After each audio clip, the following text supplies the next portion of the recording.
There's been a shocking rise in homelessness in what's known as the Zone in downtown Phoenix. This is an area you've probably seen it downtown that is filled with homeless, and it's putting a strain on resources. Service providers are just trying to keep up with the growing encampment out there on the streets. And tonight, in episode 2 of our series, City of 1,000, Fox 10's investigative reporter Justin Lum reports on the challenges that leaders are facing. We're back here in the Zone where for the past several weeks, outreach workers have counted more than 1,000 unsheltered people camped out on the streets. In the middle of it all is the Human Services Campus, the main hub for resources near 12th Ave in Madison. Leaders tell us they've been asking for help for a long time now. They're starting to see improvements, but is it all enough? It's a 13-acre campus home to 16 partner organizations. Under the umbrella of HSC, services range from physical and mental health to housing, employment, legal assistance, and food. But for people living on the streets, shelter is top of mind. I sat down with Human Services Campus Executive Director Amy Schwabenlender in the recently unveiled sprung structure named Respiro, which means respite in Spanish.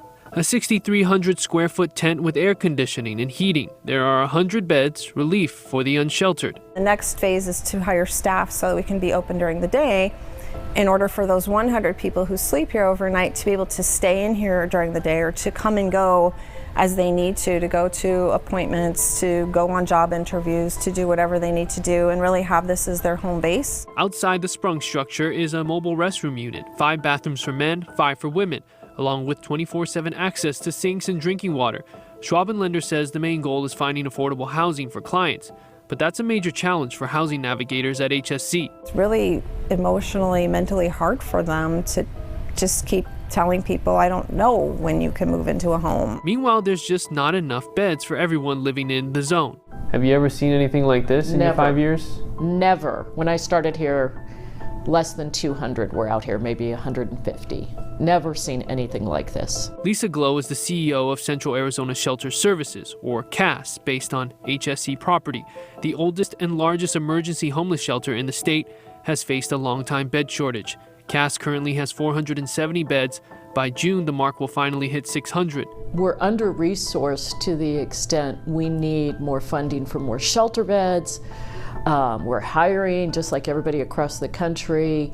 We need to hire more people because we are rapidly growing and we're adding a lot more capacity. Glow is deeply concerned about seeing more older people unhoused. 30% on average of all the people we serve in our shelters are over the age of 55. Many of them are in their 60s, 70s, and 80s, and this number has been going up across the nation for the last several years. The Silver Tsunami, she calls it. CAS plans to open a 170-bed shelter using the old Phoenix Inn near Northern Ave and I-17, bought with federal funding. Project Haven opens by 2023 and will serve seniors over 55, a potential bridge to permanent housing. But therein lies another issue.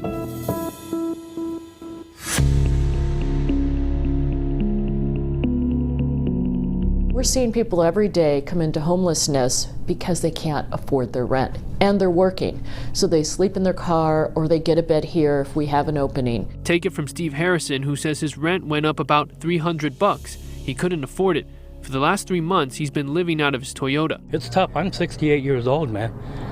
I worked for a school district for 15 years and now I'm out here. The University of Pennsylvania did a 2019 study on the aging homeless population using census data from New York City, Boston, and Los Angeles County.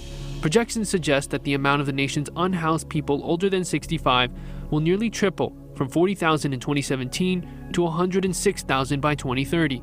How do you protect yourself when you're sleeping in your car? If you hear gunshots, you don't get up and look. Across downtown Phoenix, you'll see luxury high-rise apartments continue to sprout up.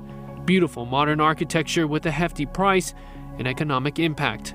According to a Zillow housing report, the typical monthly rent in Phoenix is nearly $1,900 as of February 2022, a hike of almost $400 since last year. Encampments are growing every day across the valley.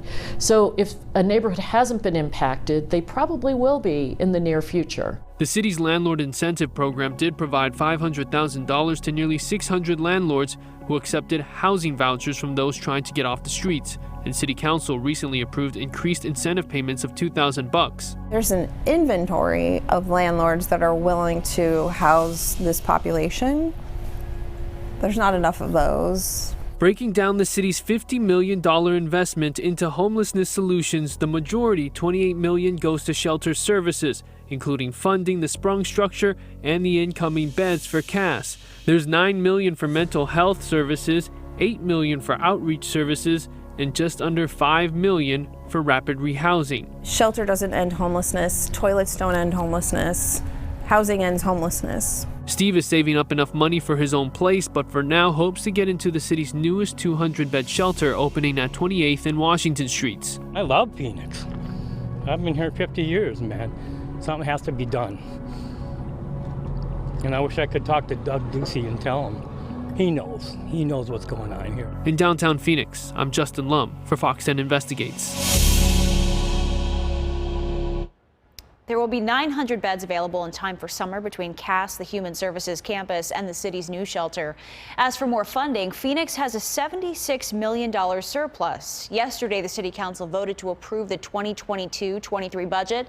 A Budget Department spokesperson tells us $22 million is earmarked to address several priorities, including homelessness and affordable housing.